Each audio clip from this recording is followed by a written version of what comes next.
నమస్కారం. నేను మీ డాక్టర్ అభినవ్ కెంబావి. మీ clinic men's clinic Kukatpally Hyderabad నుంచి. ఈరోజు మనం మాట్లాడుకోబోయే టాపిక్ చాలా మంది మగవాళ్ళు సఫర్ అయ్యేది, కానీ చాలా తక్కువ మంది ట్రీట్మెంట్ తీసుకునేది.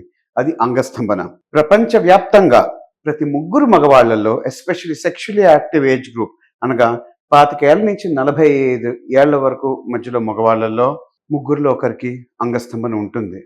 కానీ ఫ్రెండ్స్, దానికి ట్రీట్మెంట్‌కి ఎంతమంది డాక్టర్ దగ్గరికి వెళ్తారో ఊహించగలరా? చాలా డిఫికల్ట్.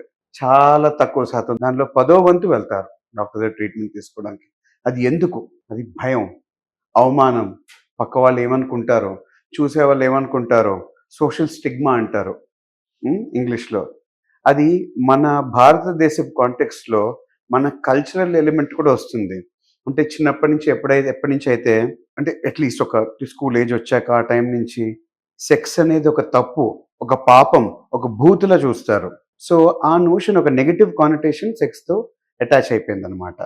సో, అంగస్తంభన ప్రాబ్లమ్ వస్తే మగవాళ్ళకి దాన్ని మగతనంతో పోల్చడము, అంగస్తంభన వచ్చినప్పుడు నీకు మగతనం లేదు అనడము, ఇలాంటి చాలా అపోహలు, మిస్‌ఇన్ఫర్మేషన్ చాలా సొసైటీలో స్ప్రెడ్ అయ్యాయి. వీటిని తొలగించాలంటే ఫస్ట్ డాక్టర్‌ని సంప్రదించాలి. డాక్టర్ సలహా తీసుకోవాలి. లైఫ్ బాగు చేసుకోవాలి. నమస్కారం.